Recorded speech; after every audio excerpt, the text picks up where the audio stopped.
bendiga. Bienvenidos todos los niños y las niñas que nos ven a través de esta transmisión. Soy su maestra Lorena y me da mucho gusto saludarles. Y la clase de hoy la comenzaremos con 2 preguntas. Tómate tu tiempo para contestarlas. Número 1. ¿Te gusta hablar con tus amigos?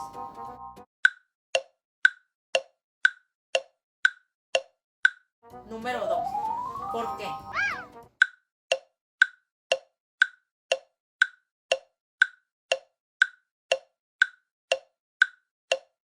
¿Ya te contestaste?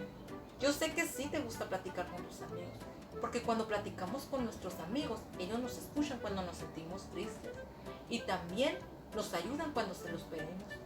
También cuando platicamos con ellos les podemos decir lo mucho que los amamos y estamos agradecidos por su ayuda. De la misma forma podemos hablar y ser amigos de Jesús en cualquier momento, en todo tiempo y de cualquier cosa, así como Daniel. Y la historia que veremos a continuación se llama 3 veces al día. Nuestro versículo a memorizar lo encontramos en Daniel 6:10, que dice así, repitan conmigo: Daniel se puso a orar y a alabar a Dios. Nuestro mensaje es: adoramos a Dios cuando oramos. Pongan mucha atención a este video. Darío, el nuevo rey, se sentó en su trono rodeado por sus sirvientes. Estas son mis órdenes. Voy a dividir mi reino en 120 países. Cada parte tendrá un príncipe para gobernarla, y habrá 3 hombres a cargo de los príncipes. Daniel será uno de ellos. Algunos de los príncipes que el rey eligió no querían estar bajo las órdenes de Daniel. Secretamente se pusieron de acuerdo. Vamos a meterlo en problemas. Lo atraparemos haciendo mal alguna cosa y luego le diremos al rey.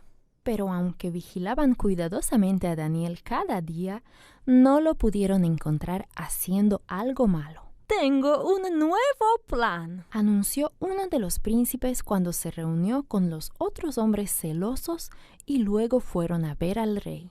Con una gran inclinación dijeron los príncipes: Rey Darío, viva para siempre. Hemos pensado que debes hacer una nueva ley que durante 30 días las personas te adoren únicamente a ti. Si alguien desobedece, deberá ser echado en el foso de los leones. Al rey Darío le gustaba tener personas que se inclinaran delante de él. Y si el rey hacía una ley, esta no podía ser cambiada. Así que él estuvo de acuerdo. Los príncipes sonreían mientras se alejaban. Ahora podremos pescar a Daniel. Todos saben que Daniel ora 3 veces al día con las ventanas abiertas. Los príncipes vigilaron. Pronto vieron a Daniel orando, no al rey, sino a su Dios.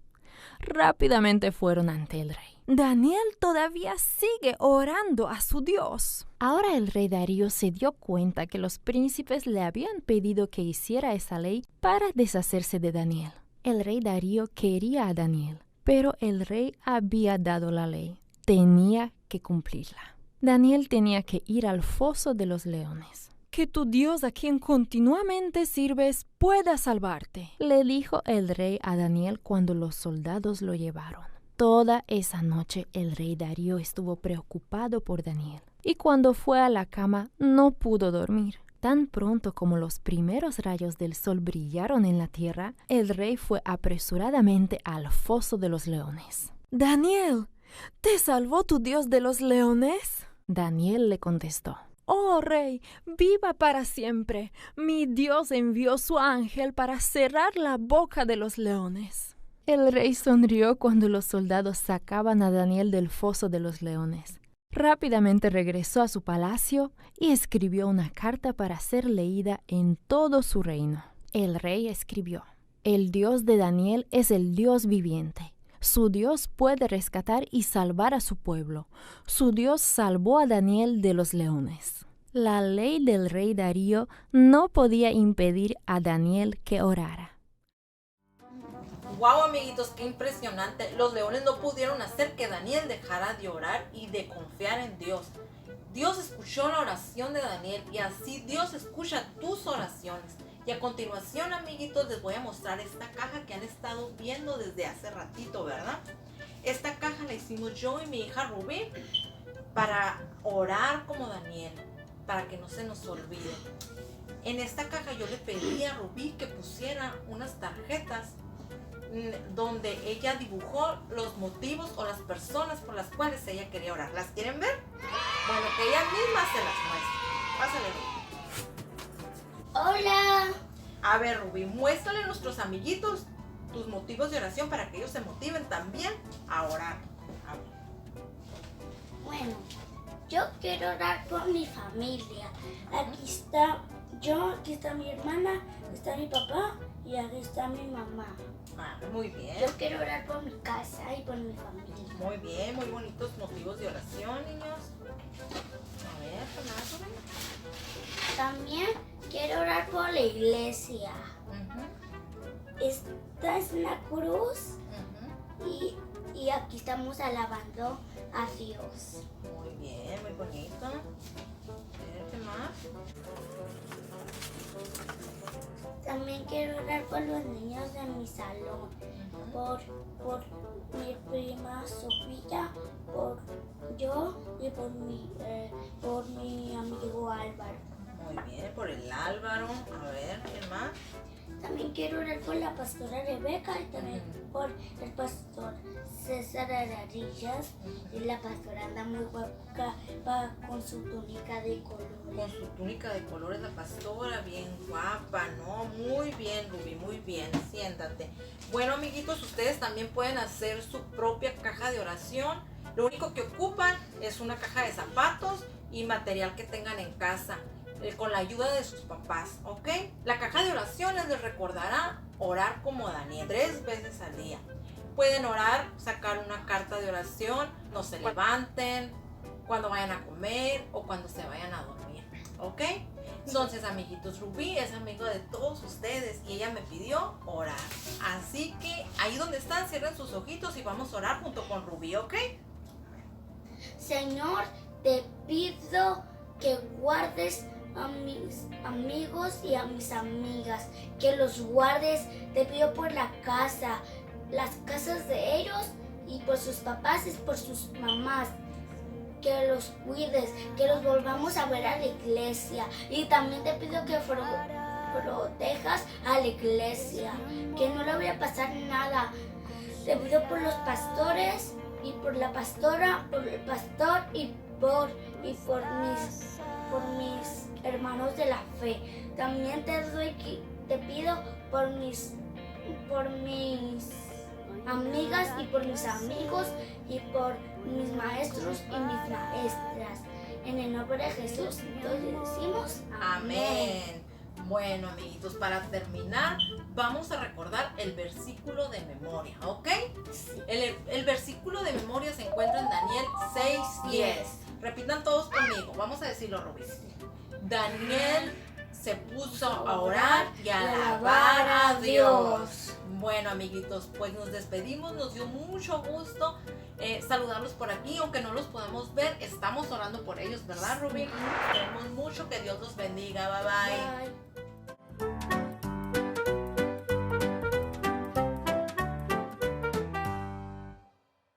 Familia querida, Dios los bendiga este día y siempre.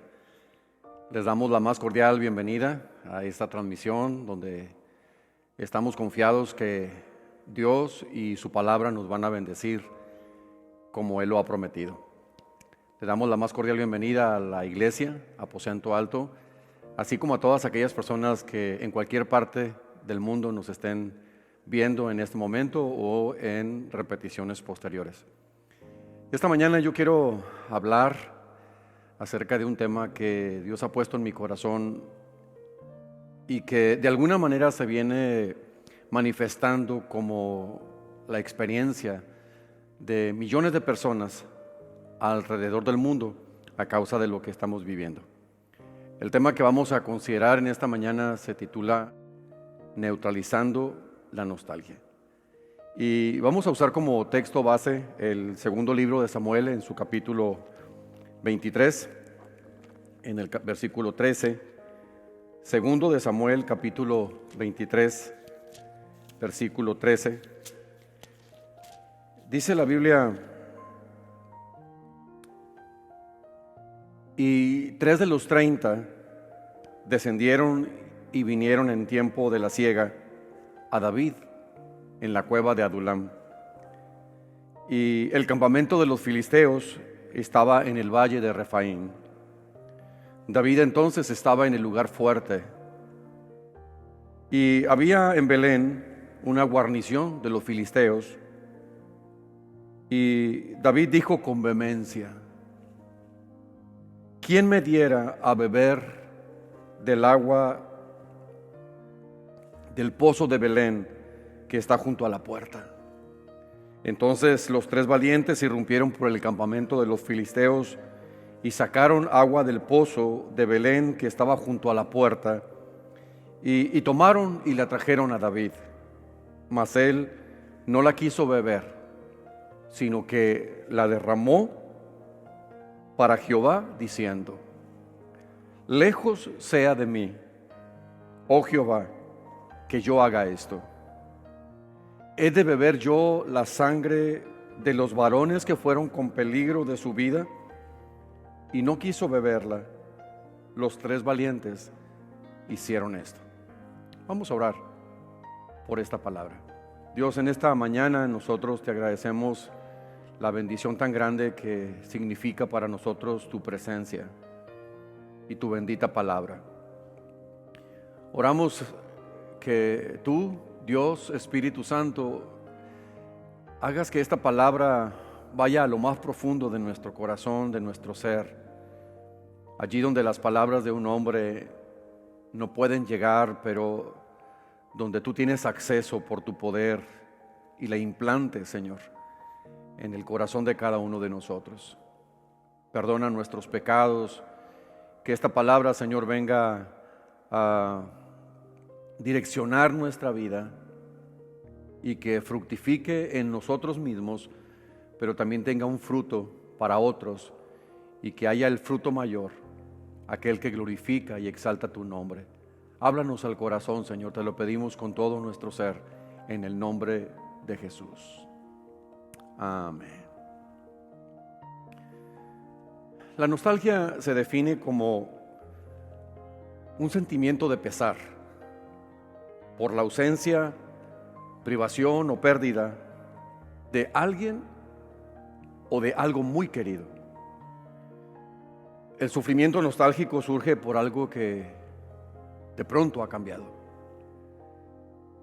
Generalmente la nostalgia no es referida como una enfermedad, sino como un sentimiento que cualquier persona puede experimentar en cualquier etapa.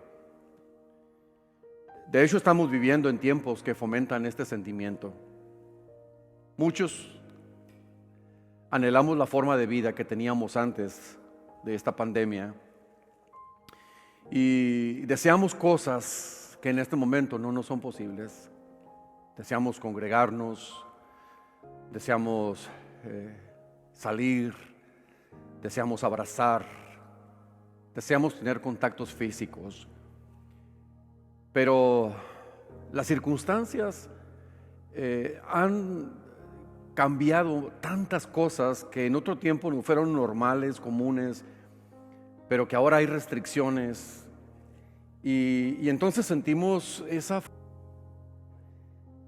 de no haber disfrutado nuestra libertad en otro momento, o de no haber disfrutado de lo que teníamos antes.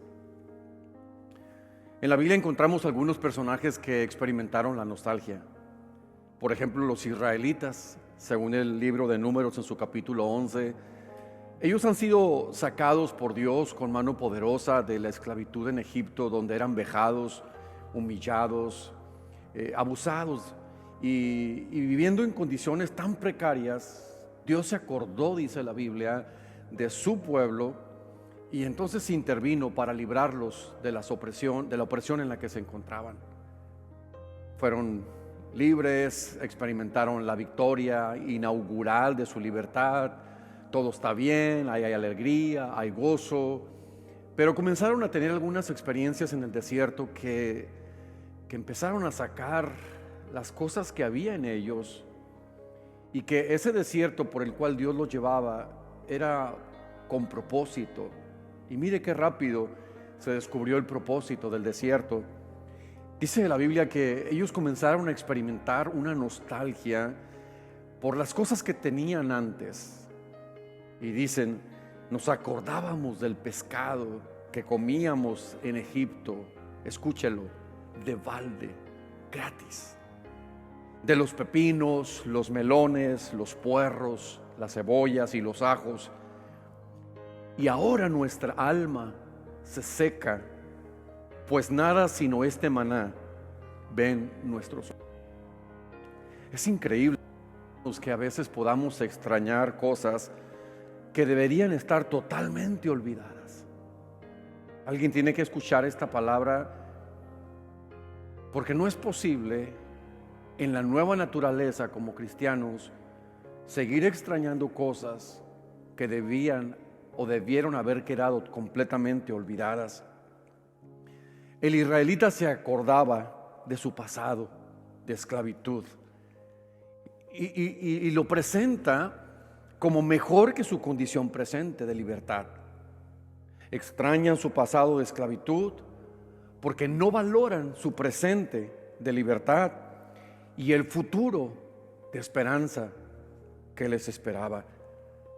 ¿Cómo es posible, se pregunta uno, que alguien que ha sido sacado de la esclavitud y de la opresión y se le ha regresado su dignidad, añore ese pasado y menosprecie su presente y subestime el futuro de esperanza que tiene? La única explicación que encuentro a esa situación es la nostalgia. Una nostalgia que te impide valorar y reconocer todo lo que tienes en este momento, todo con lo que sí cuentas en este instante. Otro de nuestros personajes bíblicos que experimentó la nostalgia fue Job. Y no era para menos la situación por la que estaba atravesando. Dice la Biblia, volvió Job a reanudar su discurso y dijo, ¿quién me volviese como en los meses pasados? Como en los días, escuche esto, como en los días en que Dios me guardaba, cuando hacía resplandecer sobre mi cabeza su lámpara, a cuya luz yo caminaba en la oscuridad. Como fui en los días de mi juventud, cuando el favor de Dios velaba sobre mi tienda, cuando aún estaba conmigo el Omnipotente y mis hijos alrededor de mí. Qué terrible escenario está describiendo Job. Habla de un Dios que no está con él, habla de un favor que ya no está presente, habla de un pasado muchísimo mejor que el que está viviendo ahora, y está sumido en una condición muy riesgosa, verdaderamente preocupante. Y todo esto es porque se ha envuelto en una nostalgia que está nublando su presente y no le permite ver que en medio de todas las cosas por las que ha pasado y las pérdidas que ha tenido, sigue estando con él la presencia y el favor del Omnipotente. Pero en ese momento Job no lo puede ver así. Sentir nostalgia no es un pecado, pero hay que tratarla, porque si no atendemos la nostalgia, puede llevarnos a la frustración y, en el peor de los casos, sumirnos en la depresión. ¿Cómo neutralizar ese sentimiento cuando se está convirtiendo en un riesgo para nuestra salud espiritual? Ese es el reto de este mensaje. ¿Cómo neutralizar el sentimiento de nostalgia cuando se está convirtiendo en una amenaza para nuestra salud espiritual? En 2 de Samuel capítulo 23 encontramos una historia llena de nostalgia y de lo que implicó para David. El pasaje describe 3 cosas: el cómo, el cuándo y el qué ocasionó la nostalgia en la vida de David.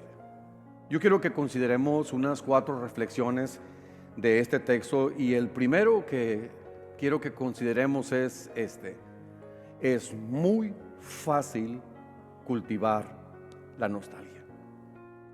Somos seres emocionales, tenemos un alma, ahí está el asiento de nuestras emociones, somos seres humanos, y si no estamos conscientes de lo fácil que es cultivar la nostalgia, entonces quedamos expuestos a ella, y habrá pensamientos, y habrá sentimientos, y habrá emociones, y habrá temores, y habrá apasionamientos que van a llegar a nosotros y encontrarán cabida, porque no nos dimos cuenta lo fácil que es cultivar la nostalgia. Cuando David hablaba de una experiencia anterior que tuvo, él habla en uno de sus salmos y dice, empieza a describir una situación muy lamentable, descendente. Cada vez en sus declaraciones las cosas se ponen peor, y hay un momento en el que David recapacita sobre cómo se ha permitido ese tipo de sentir o de emociones, y entonces dice él, entonces dije, enfermedad mía es esta. Bendito Dios, iglesia, que David recapacita en un momento determinado y se da cuenta que está permitiéndose ir más profundo en ese pozo de desesperación y de angustia y de ansiedad. Y entonces él recapacita y dice, entonces dije, enfermedad mía es esta. Me estoy permitiendo enfermarme con estos pensamientos, con estos temores, con estas ideas, con estas noticias. Y entonces él dice, traeré a la memoria las glorias de Dios, los años vividos con Dios, las experiencias con las que he vivido con Dios. Y entonces comenzamos a ver a un David que sale de esa condición y mejora, muchísimo mejora en su perspectiva de la realidad. Ciertamente las cosas estaban complicadas, pero fíjese, hermano, vivir con una situación complicada sumado a una actitud complicada, vivir en una condición de dificultad, pero agregarle a ello la nostalgia, los temores. Hay un momento en el que el cristiano debe hacer exactamente lo mismo que David y decir, entonces dije, enfermedad mía es esta, no me voy a permitir enfermarme a través de colaborar con mi actitud. Es muy fácil, es muy fácil cultivar la nostalgia. En el caso de David se presentaron algunas situaciones y eventos que influyeron para llevarlo a un espíritu nostálgico. La primera situación que se presentó tiene que ver con la llegada de 3 de sus valientes. David está huyendo, está escondido en una cueva, y allí llegan 3 amigos de mucho tiempo, del pasado, que fueron conocidos por él, y de alguna manera la llegada de estos hombres trajo a David recuerdos, trajo también a él situaciones de su historia, de su historia de guerreros, de compañeros. ¿Cuántas experiencias resurgieron a causa de este encuentro? Vienen 3 de sus valientes, se reencuentran con él. Y aunque esto es maravilloso, el reencuentro de las personas que amas, de volver a ver a los seres queridos, pero en el caso particular de David parece que fueron como un detonador. ¿No le ha pasado a usted alguna vez que tiene un encuentro con personas muy queridas, pasan 2-3 días juntos, pero cuando hay que separarse de nuevo te queda ese sentimiento de tristeza, de un deseo de que eso nunca se hubiera terminado, hasta de vivir juntos, pero sabes que eso no es posible, ya sean amigos, familiares, seres muy queridos?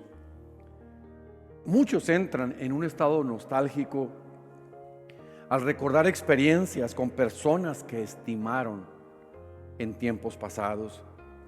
A veces basta con ver una foto para entrar en un nivel de nostalgia.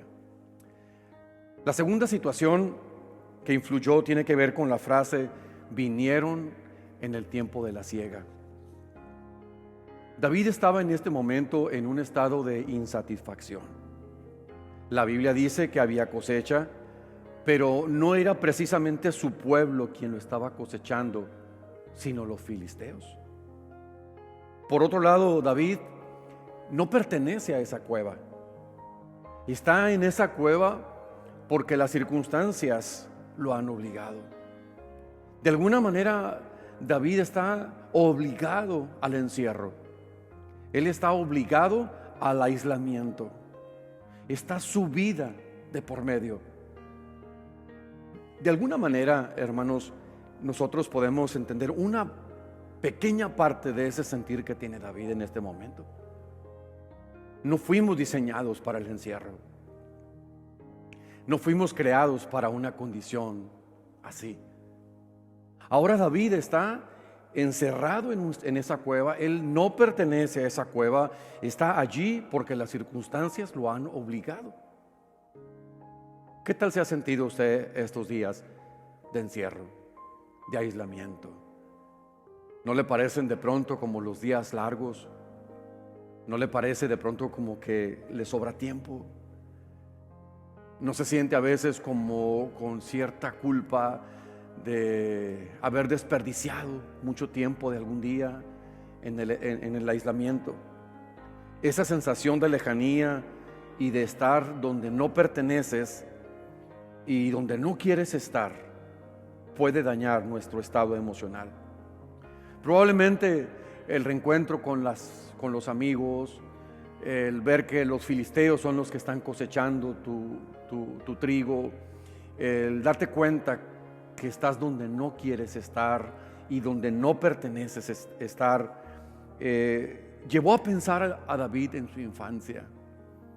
Muchos de nuestros momentos difíciles nos llevan a la infancia, allá donde había seguridad, donde había la unidad de una familia.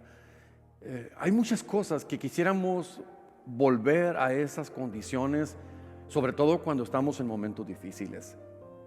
Probablemente esa experiencia, esas condiciones que rodearon a David, lo llevaron a pensar en su infancia y en su pueblo natal, porque él nació en Belén. Y también se acordaba de los tiempos cuando podía tomar agua del pozo de su pueblo Belén. Así que número uno, la nostalgia es muy fácil de cultivarla, muy fácil, hermanos queridos. Se lo digo con todo mi amor, pero a la vez con la preocupación de concientizarlo como su pastor de que es muy fácil cultivar la nostalgia, como lo vimos en los casos mencionados. La segunda reflexión que yo quiero sacar del texto es que es muy sutil contagiar con la nostalgia. Es muy fácil, es muy sutil contagiarla. Una característica del virus actual es su capacidad de contagiar de manera muy rápida. Asimismo ocurre con la persona nostálgica. Puede desarrollar un corazón caprichoso y ensimismado, que hasta puede manipular a otros sin darse cuenta. Por ejemplo, la Biblia nos habla del apóstol Pedro, y para ellos todo ha terminado, aunque tenían promesa de parte de Jesús, pero Jesús ha muerto, ha sido sepultado. Están pasando un tiempo difícil donde no está el Cristo vivo y tampoco ha descendido la persona de Dios Espíritu Santo. Es uno de los paréntesis más oscuros en la vida del ser humano. Y entonces Pedro Habla con sus compañeros de ministerio que anteriormente habían sido también compañeros de oficio en la pesca. Y Simón Pedro les dijo: voy a pescar.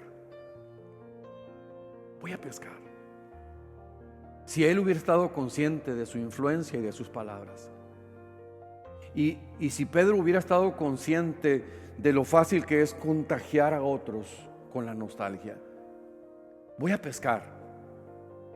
Entonces ellos le dijeron: vamos nosotros también contigo. Fueron y entraron en una barca, y aquella noche no pescaron nada.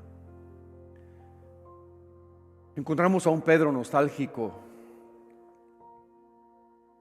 y a un Pedro que influye y contamina, a un Pedro que contagia. Todos tenemos la experiencia de la vida familiar y sabemos que cuando uno de ellos o nosotros mismos anda enojado, todo el ambiente toma ese tono. Cuando uno está enfermo, todos en casa experimentamos la preocupación. Cuando uno de ellos está pasando por tristeza o por algún fracaso, hay una transmisión de ese sentir al resto de la familia. Hay algunas cosas buenas, como el llorar con los que lloran, el preocuparnos por nuestros enfermos, el solidarizarnos, pero hay otras cosas que no lo son tanto, como el enojo, como el mal humor, como la impaciencia, como la nostalgia. Pedro está experimentando una nostalgia, pero él no entiende que la nostalgia vulnera nuestros sentimientos, y si nos domina, puede estropear el plan de Dios para nosotros. Por eso es que este no es un tema sencillo, inofensivo, sino que debemos entender que si permitimos la nostalgia vulnera nuestros sentimientos, y si nos domina la nostalgia y vulnera nuestros sentimientos, puede estropear el plan de Dios para nosotros. Es bíblico. Y la historia del cristianismo ha evidenciado cuántas veces afectados por pensamientos, muchas veces el plan de Dios fue estropeado en la vida de una persona o en las situaciones por las que estaba atravesando. Pedro se acordó cuando él era pescador. Fue invadido por imágenes, por sentimientos. Le parecía que incluso podía percibir los propios olores del tiempo cuando se dedicaba a la pesca. La nostalgia hasta allí le había ganado la batalla. Él ha quedado presa de la nostalgia, pero no quedó todo allí. Él contagió con su nostalgia a otros y arrastró a otros en ello cuando le dijeron: vamos nosotros también contigo. Son tiempos en los que tenemos que estar fuertes. Son tiempos en los que debemos estar firmes. Son tiempos en los que debemos afianzarnos mucho más en Dios, en su palabra, en la doctrina, en lo que hemos recibido de parte del Señor, porque cuando se le da cabida a la nostalgia afecta a otros. Entonces uno debe actuar con responsabilidad. No puedo contagiar a otros con mis temores. No debo contagiar a otros con mi sentir. Hay cosas, hermanos queridos, que debemos bregar con ellas en lo privado. Algunas cosas necesitaremos pedir ayuda. Otras cosas tendremos que abrirnos ante otros. Pero hay algunas cosas que debemos resolverlas aquí, en el Dios y yo solos. Hermanos queridos, si algo tiene que obsesionarnos es el propósito de Dios, porque cuando estamos obsesionados por el propósito de Dios, entonces seremos sanados en nuestro interior. David, consciente o inconscientemente, contagió su nostalgia a sus 3 guerreros. El texto utiliza una expresión muy reveladora. Dice la Biblia que David dijo con vehemencia. Vehemencia, en su definición, es apasionamiento, ímpetu. Vehemencia es que posee mucha energía o ardor. Vehemencia es una expresión que incluye en ocasiones el hecho de codiciar, y a veces es aplicado como uno de los sinónimos de la lujuria.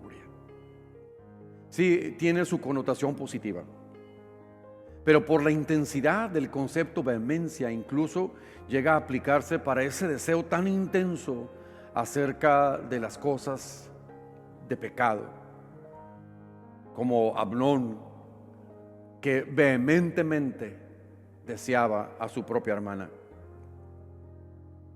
Significa que la forma que como David expresó este sentir evidenciaba su gran deseo. Pero ¿qué es lo que realmente está pidiendo David? ¿Desea satisfacer una necesidad o desea satisfacer un antojo? No es lo mismo lo que quiero y lo que necesito. David parece que no alcanza a diferenciar qué es una verdadera necesidad y qué es solamente un antojo. Por ejemplo, el hambre es una necesidad fisiológica. Tenemos necesidad. Nuestro ser físico tiene la necesidad de alimentarse. Hágalo correcta y sanamente. Pero el apetito puede ser un deseo de comer que es provocado por una emoción, por ejemplo. Se conoce como apetito al deseo que surge por el instinto y que genera la intención de satisfacerlo. Apetito se asocia con las ganas de hacer algo. Una cosa es el hambre. El hambre es una necesidad. El apetito no siempre es una necesidad. Es una respuesta incluso a algún conflicto emocional que me genera ganas de comer. ¿Por qué decirlo con tanta vehemencia y en voz alta? Obviamente había quienes harían cualquier cosa por él, y David lo sabía. Sinceramente, hermanos queridos, en esa influencia David no actuó con responsabilidad. Dice que los valientes oyeron el deseo vehemente que tenía David. Tiene un antojo. El antojo es tomar agua de la que surge o brota del pozo de Belén. Hermanos queridos, cuando tenemos sed simplemente tomamos agua. Y no nos detenemos demasiado en las marcas y en esto y lo otro. Simplemente tomamos agua. Esa es una necesidad. ¿Por qué David quiere específicamente aquella? La que surge del pozo de Belén, de su pueblo natal, porque está nostálgico. Entonces la nostalgia no te permite diferenciar claramente que es una verdadera necesidad y que es un simple capricho o un antojo. ¿No es cierto que en estos días hemos comido las comidas más sencillas en casa y las hemos disfrutado?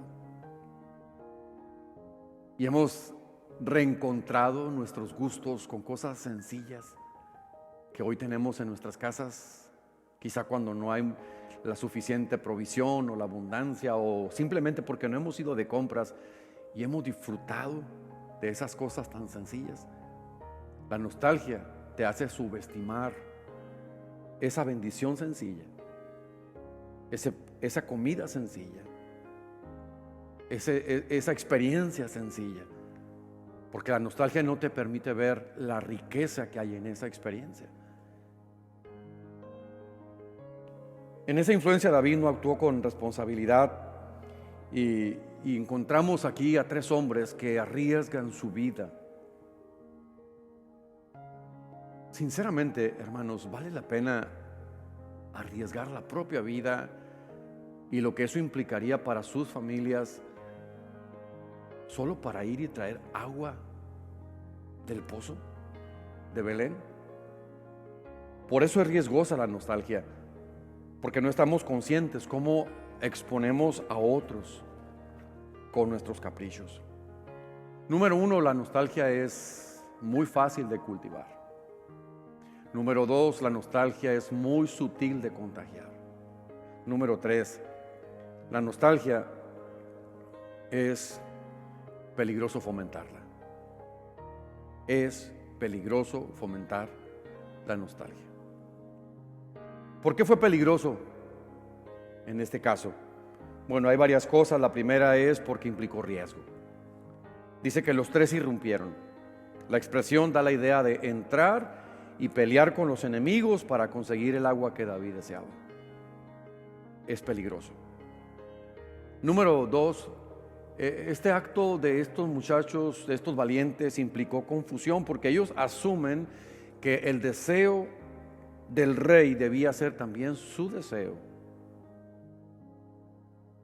Y harían lo que fuera necesario para complacer a quien tanto admiraban y amaban. Pero también este acto implicó desviación. Me pregunto yo, ¿qué hacen 3 comandantes de un ejército buscando agua? ¿Por qué van 3 y no 1? De alguna manera, fíjese hermano, cómo este acto temerario de ellos 3 los desvía de su verdadera función dentro del ejército. Ellos tienen una responsabilidad, ellos tienen una función, es valiosísimo el trabajo que ellos realizan, pero ahora se están desviando de su responsabilidad, desviando de su misión, desviando de su propósito, solamente para ir y buscar un poco de agua para que la bebiera el rey. Finalmente, la cuarta reflexión que quiero participarles, les recuerdo, la primera es muy fácil cultivar la nostalgia. La segunda es muy sutil contagiarla. Tercero, es muy peligroso fomentarla. Y por último, es necesario curar la nostalgia.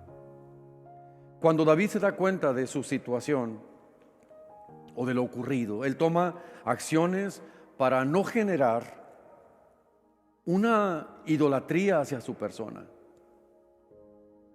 Y toma acciones para corregir esa reverencia que solamente le pertenecía a Dios. Esto es entender. Finalmente David viene a estar consciente de hasta dónde repercutió el haber fomentado la nostalgia, contagiado la nostalgia, los riesgos que eso implicaba, y entonces él se dio cuenta que era necesario poner un correctivo a esto, curar esa nostalgia.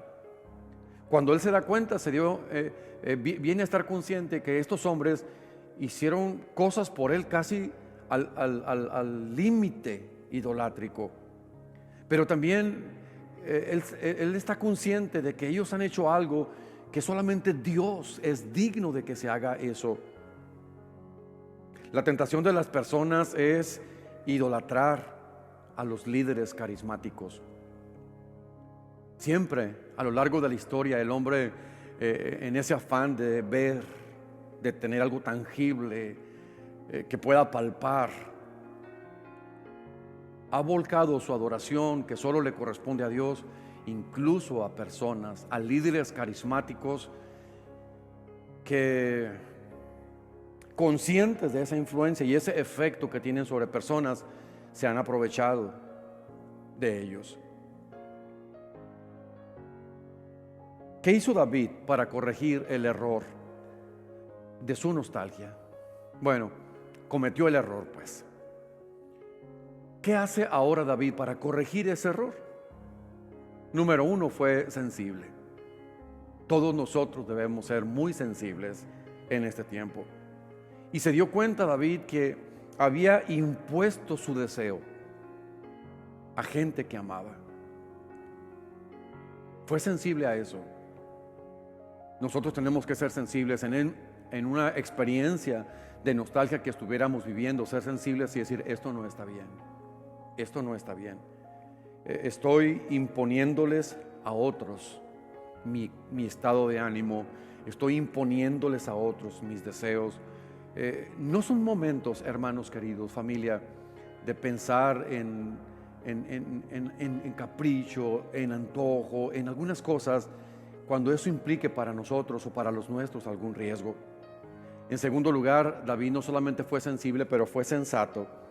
Y la sensatez espiritual hace que se diferencie entre un servicio a una persona y un servicio a Dios. David quiso demostrarles, no solamente a ellos tres, pero a todos sus seguidores, que existen cosas que solo deben ofrecerse a Dios y no al ser humano. Que hay cosas, que hay acciones, que hay sentimientos que solamente le corresponden a Dios y a ninguna otra persona. Recuerde el mandamiento, el primer y más grande mandamiento: amarás al Señor tu Dios con todo tu corazón, con toda tu alma, con todas tus fuerzas, con toda tu mente. Qué lección de sensatez de parte de David. Y entonces David les dice que cuando se entera de dónde es esa agua que le han traído, David les dice que no la tomará. Y con ello David estaba estableciendo una lección. Nunca se debe confundir el servicio al hombre y el servicio a Dios. Por eso se niega a sí mismo. Y teniendo allí frente a él el agua del pozo de Belén, aquella agua que vehementemente dijo que deseaba, no la quiso beber. Supo y creyó que era demasiado el valor que tenía, que implicaba la vida de sus hombres, el riesgo. Estuvo consciente de que lo amaban, pero estuvo consciente también de lo irresponsable que fue al decir delante de ellos cuánto anhelaba beber de esa agua. Y cuando estuvo consciente que ellos habían arriesgado sus vidas por ello, dice la Biblia que no la quiso beber, porque él estaba dando una lección de sensatez a su gente, a sus seguidores. Estaba diciéndoles: algo como esto, solamente Dios es merecedor de ello. Finalmente David fue santo porque deja algunas lecciones dignas de mencionar. Primero, reconoció que habló impulsivamente. Segundo, teniendo el agua se negó a satisfacer su propio apetito. Pero algo bien importante es que con esa agua que le trajeron, él quiso honrar a Dios con el acto de estos valientes, y dice la Biblia que la derramó. Se sintió, obviamente, y lo era, inmerecedor de algo así. Se sintió de pronto abrumado pensando en los riesgos que ellos habían corrido. De pronto él se dio cuenta de cómo había usado equivocadamente su influencia, y reconoció el valor de la consagración de los valientes.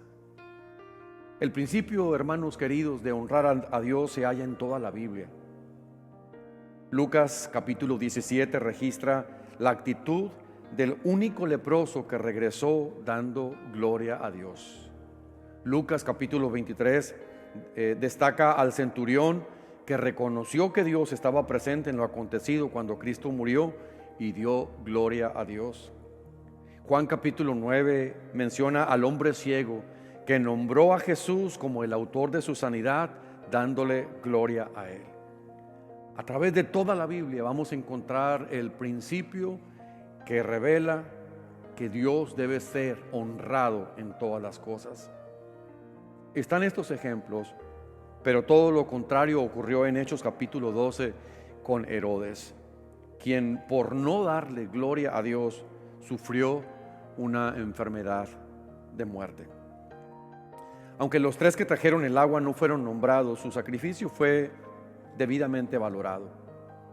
Cuando nos visitan los sentimientos de nostalgia, necesitamos entender que el plan supremo de Dios es más importante. Si estoy nostálgico por la libertad de la que no puedo disponer, si estoy nostálgico por el encierro, por cosas de las que he sido privado, por personas a las que no puedo ver, por cambios abruptos que se han presentado en mi vida, en mi hogar y en mi estilo, debo entender que el plan de Dios, el plan supremo de Dios, es más importante que ese sentir que yo tenga o que esas cosas de las que he sido privado. Puedo entender entonces que puedo seguir orando, que puedo seguir leyendo las Escrituras, que puedo seguir practicando el ayuno, que puedo seguir ministrando a otros, que puedo seguir haciendo llamadas para orar y bendecir, que puedo seguir intercediendo, que hay un propósito de Dios que no se ha visto interrumpido por esta pandemia. El plan de Dios es más trascendente, más relevante de lo que vivimos o de lo que deseamos. Esta reflexión, hermanos queridos, es una advertencia para ese tipo de nostalgia que nos puede estar afectando por lo que hemos perdido hoy o por lo que deseamos tener nuevamente. Muchos de esos deseos son nacidos simplemente de la carne y pueden perjudicar a quienes nos rodean e incluso ponerlos en riesgo. Debemos pensar más en los demás que en nosotros mismos y debemos someter nuestros deseos por el deseo de agradar a Dios. Cuando experimente nostalgia por algo que le falta, enfóquese en el Dios que todo lo sustenta y que todo lo llena. No permita que la nostalgia haga resaltar lo que no tiene y le impida ver al Dios que tiene, la vida que tiene, la salud que tiene, la familia que tiene, todo lo que sí tenemos y que a veces la nostalgia nos impide verlo como una bendición. Sí, no son tiempos fáciles, pero tenemos una casa, pero tenemos una cama, pero hay una mesa, pero hay provisión, pero hay mucha gente que te ama, que ora por ti, a la que le importas. Esas son grandes riquezas que a veces no podemos verlas, nublado nuestro entendimiento por la nostalgia. La advertencia de Jesús fue esta: no te dejes gobernar por el pasado. Y Jesús dijo: ninguno que poniendo su mano en el arado mira hacia atrás es apto para el reino de Dios. Ninguno que poniendo su mano en el arado, motivado por la nostalgia, voltea hacia atrás, dice Jesús, ese no es apto para el reino de Dios. Entonces la advertencia que hace Jesús es: no te dejes gobernar por el pasado. Hay un presente, hay un futuro esperanzador. Cristo está en ese presente y Cristo está en ese futuro. La nostalgia nos hace mirar hacia atrás y a nadie le ha ayudado jamás una actitud constante de regresión.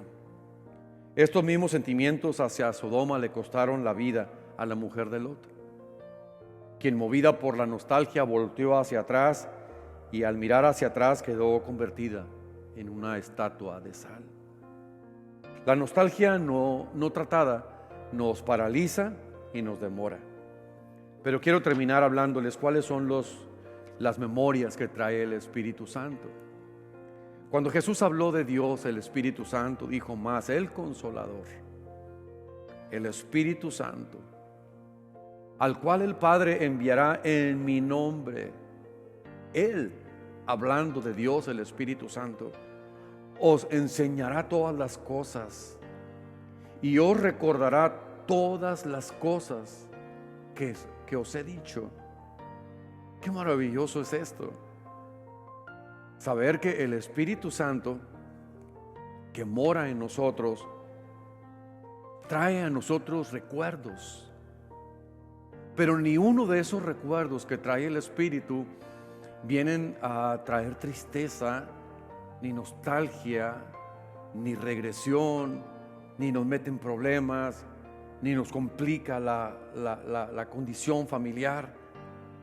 Las cosas que el Espíritu Santo pone en nuestra mente y corazón no son para sentir tristeza por el pasado, sino para hacernos recapacitar, edificar, animar, entender y afirmarnos en la fe. Qué maravilloso que Jesucristo haya dicho: Él vendrá para recordarte todas las cosas que os he dicho.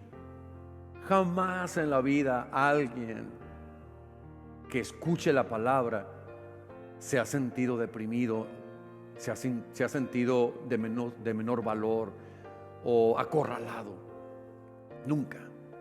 Esa es la obra del Espíritu Santo en los tiempos de pandemia, como siempre.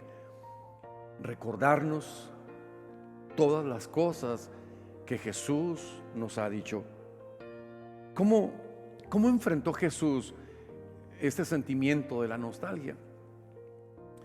Hay un momento muy complicado para Jesús como hombre y está siendo rodeado del mal, de las intenciones del maligno y de tantas personas gobernadas por el diablo, y se acerca como un cuello de botella en la experiencia de Jesús, y entonces él ora al Padre y le dice al Padre: ahora pues, Padre, glorifícame tú al lado tuyo.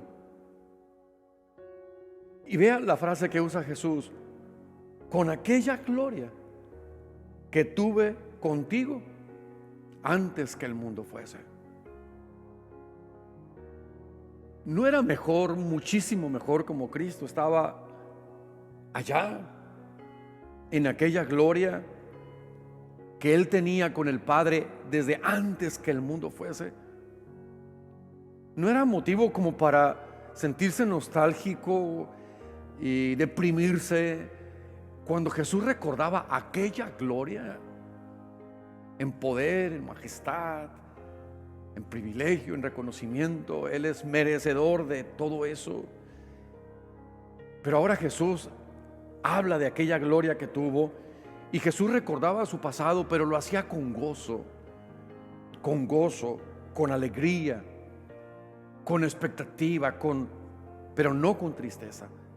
Y cuando hablo de su pasado es porque tengo que utilizar una figura retórica. Él es sin principio, sin fin, el primero, el último, el alfa y la omega.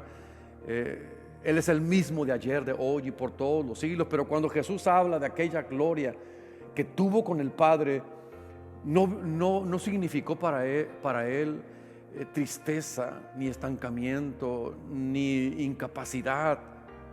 Jesús recuerda todo eso, pero con gloria, con gozo, con alegría, con expectativa, pero no con tristeza. Hermanos amados, cada vez que voltee al pasado, trate de descubrir cómo Dios ha estado presente en su pasado. Si usted está en este momento escuchando esto, es porque Dios ha estado librándole y ayudándole. Él ha provisto para nuestras necesidades.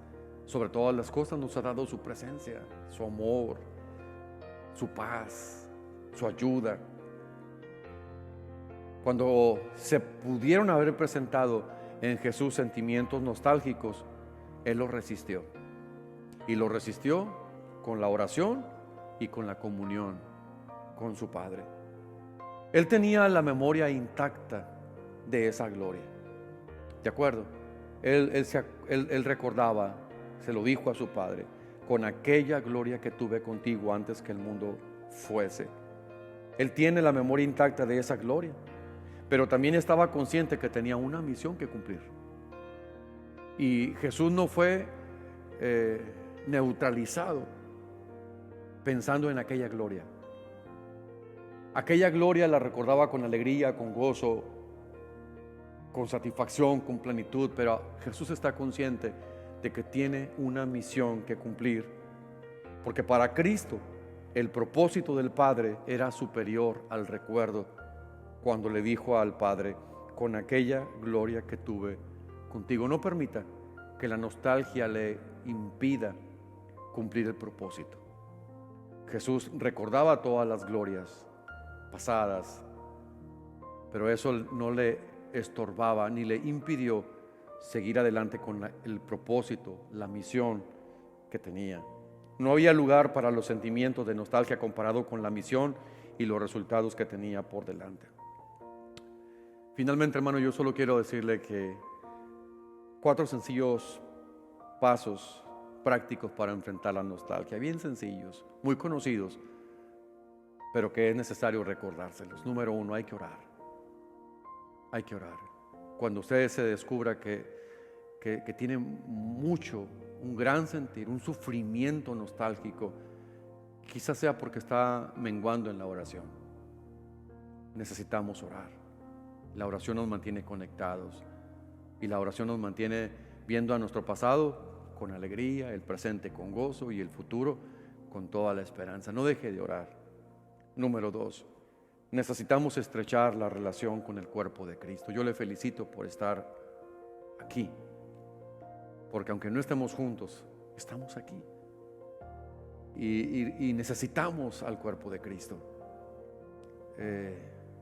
Preocúpese por los miembros del cuerpo de Cristo, y cuando otros miembros del cuerpo de Cristo se preocupen por usted y lo quieran bendecir, déjese bendecir.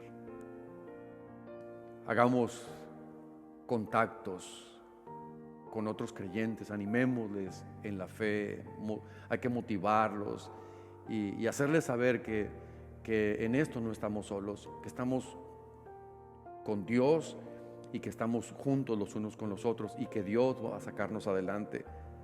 La tercera cosa importante para enfrentar la nostalgia es tener un proyecto de vida y vivir de acuerdo a ese proyecto. Que no se detenga su proyecto de vida. Viva de acuerdo a ese proyecto. Vivamos en consecuencia como cristianos en los tiempos de necesidad. Imitemos a Jesús. Imitemos a Jesús que aún teniendo un pasado tan glorioso y tan lleno de privilegio y de paz y de gozo y de plenitud, acá en la tierra siguió adelante con su propósito mientras tanto. Y el número 4, aguardar con gozo la venida del Señor. El Señor viene pronto y tener esa esperanza nos va a mantener enfocados y va a neutralizar los efectos de la nostalgia sobre nuestras vidas. Yo he orado a Dios que Dios los bendiga, he orado a Dios que Él los fortalezca y que podamos ser un pueblo bien objetivo, un pueblo sabio, un pueblo entendido en los tiempos, un pueblo que tiene siempre la actitud de un aprendiz y que en estos momentos podamos tener esa actitud hacia el Maestro y decir: Señor, todo lo que tú tengas que enseñarnos, todo lo que tú tengas que revelarnos, hazlo, que nosotros somos discípulos, como decía Samuel, ¿verdad? Que tu siervo te escuchamos. Señor, en esta mañana te damos gracias por la bendición de tu presencia y gracias porque tu palabra nos enseña dar gracias a Dios en todo. Tu palabra dice, Señor, que si tenemos abrigo y sustento, estemos contentos con esto y la verdad que ya tenemos esos 2 elementos mínimos. Muchas gracias porque eres tú el que lo haces posible. Te pedimos en esta mañana, Señor, en el nombre de Jesús, que tu palabra, Señor, que nos ha sido entregada, sea ese agente sanador que recorra nuestro ser y nos sane el corazón, nos sane, Señor, las emociones y esos sentimientos, Señor, que se presentan en nuestra vida, pero que a veces estorban tanto en la comunión contigo y en la comunión los unos con los otros. Yo te pido, Señor, que podamos ser un pueblo sensato, un pueblo equilibrado. Un pueblo, Señor, que en medio de todas las cosas por las que atraviesa no pierde su perspectiva, que sigue reconociendo como más valioso y como supremo tu propósito por encima de todas las cosas.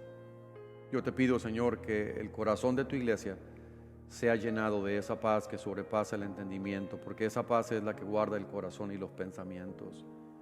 Tu palabra dice que tú guardarás en completa paz aquel cuyo pensamiento en ti persevera, porque en ti ha confiado. Oro, Dios, por que sea desarrollada en nosotros la paciencia para saber esperar en los tiempos tuyos. Entre tanto, Señor, yo te pido que tú guardes a tu iglesia, que guardes a tu pueblo, que los libres del mal, que si alguien está enfermo, tú lo sanes, que si alguien está en aflicción, Señor, tú traigas fortaleza y paz. Bendice nuestras familias, suple nuestras necesidades. Tu palabra dice que todos los días nosotros debíamos decir: el pan nuestro de cada día, dánoslo hoy. Dependemos de ti, en ti somos, en ti nos movemos, en ti existimos. Yo te bendigo, Señor, con todo mi corazón, en el nombre de Jesús. Amén. Amada iglesia, pues deseamos la bendición de Dios sobre ustedes una vez más. Vamos a vernos pronto. No tenemos aún fechas definidas, pero es un hecho que lo más que teníamos que esperar ya lo esperamos. Así que en cuanto tengamos alguna información oficial, pues inmediatamente lo notificaremos y estaremos en contacto con ustedes. Que Dios los bendiga mucho, que el Señor les guarde y que la bendición y la paz de Dios sean en sus casas. Bendiciones.